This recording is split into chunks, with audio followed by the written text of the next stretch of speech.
네, 아버지를 살해한 아들의 죄를 덮기 위해 어머니가 경찰에 자수를 했고 경찰의 조사 과정에서 사건의 진실이 밝혀지면서 아들이 결국 구속 기소된 사건.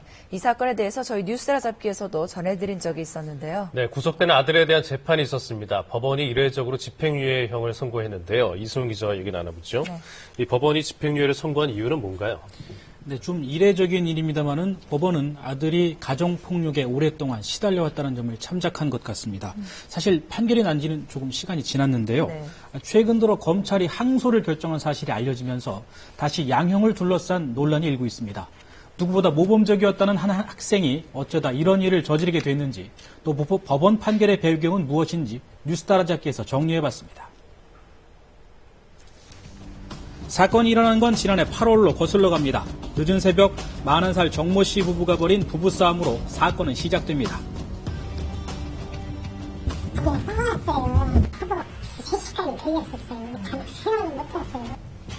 늘상 있는 부부싸움으로만 여겼던 이웃들.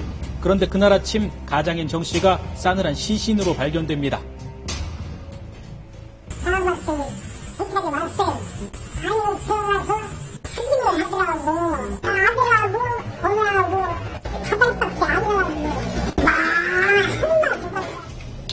현장에서 경찰에 체포된 건 아내인 정모 씨.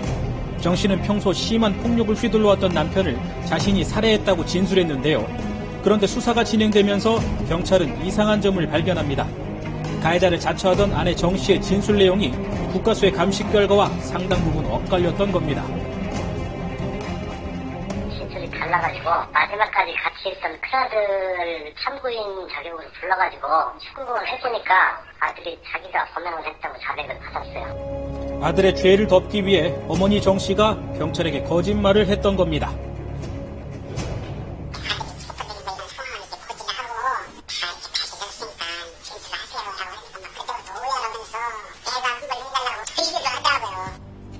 그날 정 씨 가족에게는 무슨 일이 있었던 걸까? 사건이 일어나기 하루 전날 저녁, 고등학생인 아들 정모군은 어머니의 몸 곳곳에 든 피멍 자국을 발견했습니다. 많이 때려가지고 엄마가 업무에 피멍투성이었어요. 그거를 아들이 받고 엄마가 또 아버지한테 맞았다고 얘기를 했고. 외출에 전화도 받지 않고 밤늦게 귀가했다는 이유로 어머니에게 폭력을 휘둘렀다는 정군의 아버지. 술에 취한 아버지는 소주병까지 휘두르며 어머니를 폭행했다고 합니다. 싸우면서 피해자의 아버지가 다 죽여버리겠다. 그 얘기를 남발하니까 아들이 그거를 듣고서 아버지 그냥 놔두면은 자기들이 다 죽을 것 같다는 그런 두려움이 생겨가지고. 초등학교 때부터 아버지가 어머니를 폭행하는 모습을 목격해왔다는 정군. 오랜 시간 심한 우울감과 불안감에 시달려왔다고 합니다. 그날 밤 극도의 불안 상태에 빠진 정군은 술에 취해 잠이 든 아버지를 바라보다 그만 돌이킬 수 없는 일을 저지르고 맙니다. 주 2, 3회는 엄마하고 아빠하고 말다툼하고 그렇게 싸웠으니 내가 장남인데 엄마하고 동생을 내가 지켜야 된다. 이런 생각을 항상 가지고 있었던 것 같아요. 결국 정군은 아버지를 살해한 혐의로 구속 기소됐는데요. 하지만 법원은 정군에 대해 비교적 가벼운 형량과 집행유예를 선고했습니다.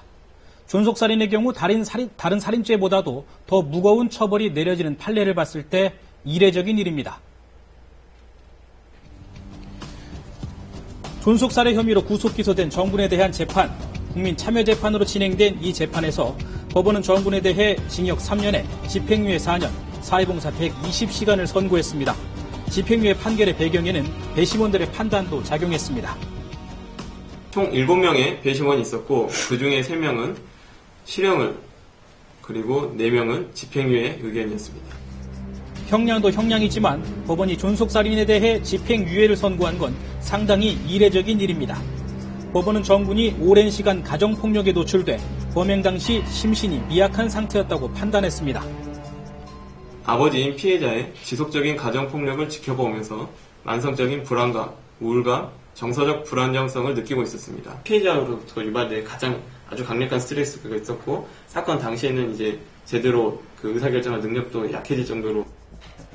어린 나이인 초등학교 4학년 무렵부터 아버지의 폭력을 목격해왔고 이후로도 반복된 가정폭력으로 몸과 마음이 병든 상태라는 점도 참작됐습니다.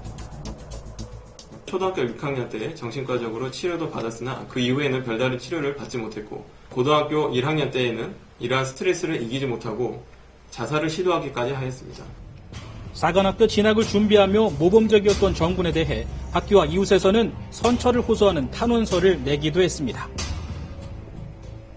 누구보다도 더 명랑하게 농구 동아리 회장을 맡아서 농구도 열심히 하고 공부도 열심히 하고 하는 그런 학생이었으니까 저희 같은 경우는 청청병력과 같은 그런 소식이었죠.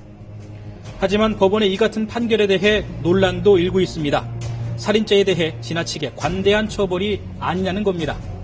정군에게 5년에서 7년 사이의 징역형을 구형했던 검찰은 최근 1심 판결에 대해 양형 부족을 이유로 항소할 뜻을 밝혔습니다. 이유를 떠나 사회 질서를 유지하기 위해 살인죄에 대한 최소한의 처벌이 필요하다는 논리입니다. 검찰은 취재진과의 전화를 통해 우리 사회에 생명 경시 풍조가 만연한 가운데 사회 질서를 바로잡고 유지해야 할 필요가 있다며 항소 의지를 분명히 했습니다. 오랜 시간 가정폭력에 노출된 청소년의 살인죄를 선처한 1심 법원. 처벌만이 능사가 아니라는 의견과 동정론에만 치우쳐서는 안 된다는 의견이 맞서고 있는 가운데 앞으로 있을 법원의 판단이 주목됩니다.